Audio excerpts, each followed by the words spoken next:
안녕하세요. 잡시광입니다.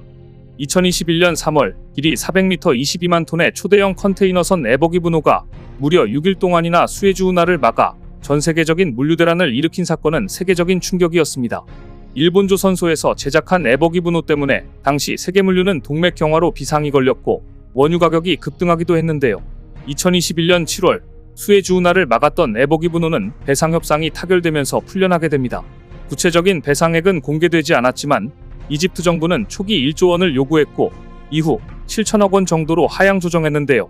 하향 조정한 이후 얼마 지나지 않아 협상이 타결되었기 때문에 한화 6에서 7천억 원 선에서 합의가 된 것으로 예상되고 있습니다.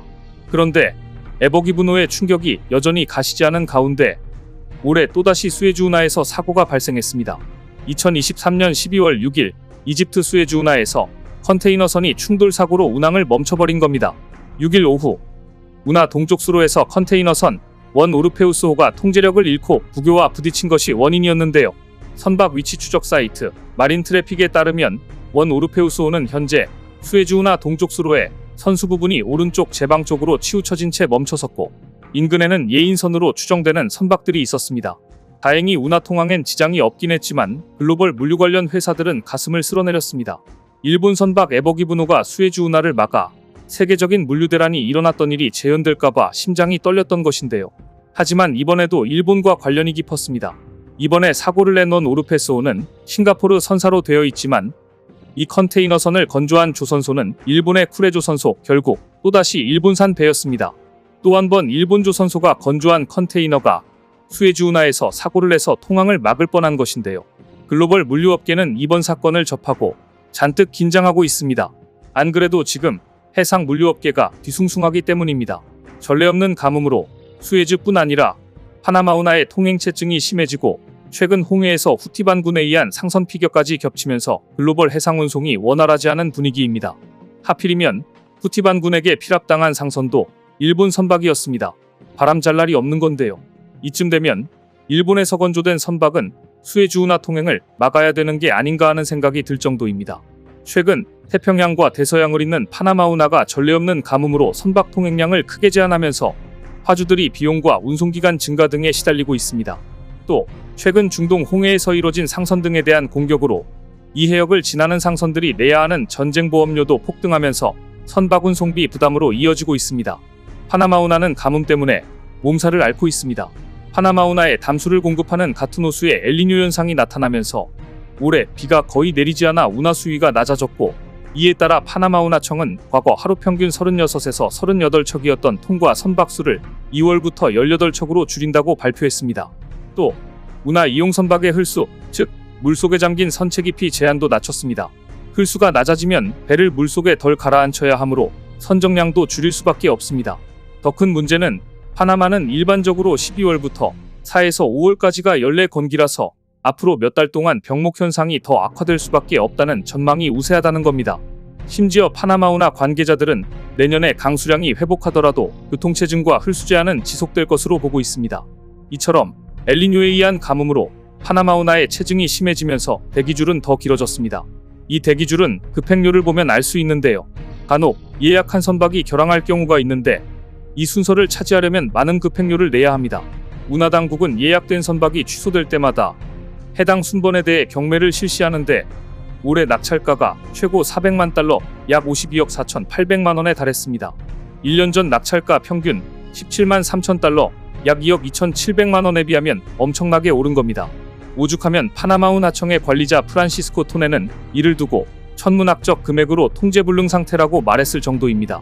연간 약 2만에서 4만 개의 컨테이너를 운송하는 브리티시 아메리칸 슈핑의 폴스넬 대표 역시 우리는 더 적은 선정량과 더 긴 항로, 더 높은 비용, 덜 효율적인 공급망에 직면해 있다. 모두가 창의력을 발휘하여 어떻게 이 문제를 해결할지 결정해야 한다고 심경을 토로했습니다.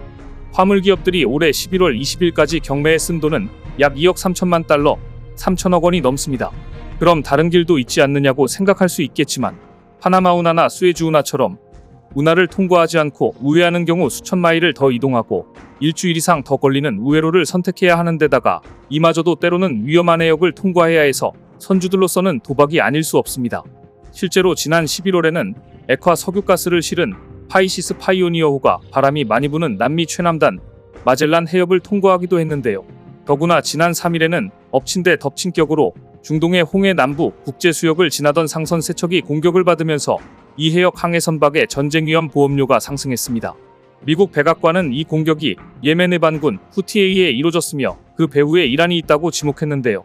해양안전보안협회 야콥 라센 대표는 이제 후티 반군은 이스라엘이나 이스라엘인과 관련이 있는 선박이라면 그 연관성이 아무리 미약하더라도 부수적 피해 가능성과 관계없이 공격할 것이 분명해졌다 말해 홍해를 지나야 하는 많은 선박들이 위험에 직면해 있다고 일갈했습니다.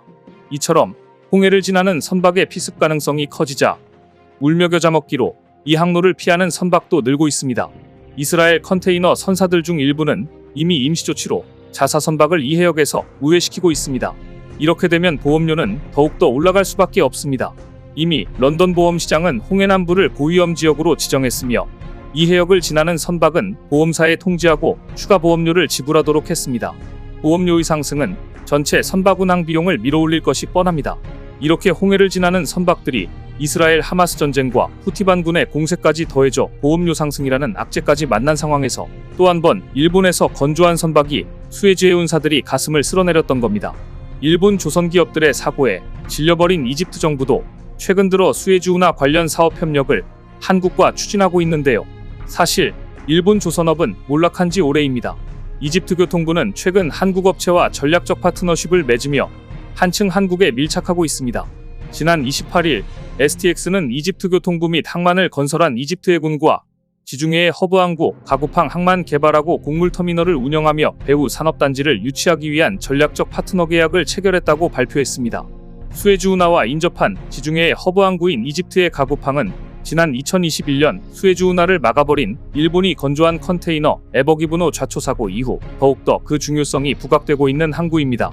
당시 에버기브노 좌초 사고로 세계 물류의 12%가 정지되는 사건이 발생하자 글로벌 선사들이 다른 루트를 고심하고 있기 때문입니다. 더구나 이집트는 세계 최대의 밀 수입국인데요. 그동안 러시아, 우크라이나 및 유럽에서 주로 밀을 수입해왔는데 전쟁 이후에는 유럽과의 밀 교역의 중요성이 증가하면서 가구팡 경제특구 개발이 더욱더 속도를 내게 된 것입니다. 또한 가구팡 경제개발은 현 이집트 대통령의 국가전략 사업이기도 해 더더욱 안전한 업체와의 협력이 절실해졌고 그래서 이집트 교통부가 한국 기업과의 전략적 협업을 원하고 있는 것으로 보입니다. 이집트가 STX를 선택한 배경에는 STX가 몇 년째 수차례 이집트를 직접 방문하며 곡물사일로 부지 등 항만시설을 직접 파악하는 등 이집트 해군과 긴밀히 협력하며 오랜 기간 특별히 공을 들여왔기 때문입니다. 이처럼 이집트조차 한국과 밀착하고 있는 가운데 계속 수에즈 운하에서 사고를 내고 있는 일본 조선사들은 최근에는 한국산 엔진을 공급받는 처지가 되었습니다. 최근 HD현대중공업은 일본 조선소의 메탄올 연료를 활용한 힘센 엔진을 공급할 예정입니다. HD현대중공업은 일본 스네이시조선과 메탄올 이중연료 힘센 엔진과 질소산화물 저감 장치를 패키지로 공급하는 계약을 체결했는데요. 이 엔진은 5800TEU급 컨테이너선에 적용될 총 4척분 16대 규모입니다. HD현대는 힘센 엔진을 국내는 물론 중국, 일본, 유럽에 판매 중인데요. 이 가운데 메탄올 연료의 힘센 엔진은 지금까지 총 42척분 177대를 수주할 정도로 세계 시장을 주름잡고 있습니다. 이렇게 선박 엔진까지 한국에게 의존하게 된 일본 조선소의 상황을 보면 사고만 났다 하면 왜 일본에서 건조된 선박인지 일본 조선업이 왜 몰락했는지 짐작이 가능합니다. 오늘 준비한 소식은 여기까지입니다. 댓글을 통한 여러분들의 많은 의견 기다리겠습니다. 시청해주셔서 감사합니다.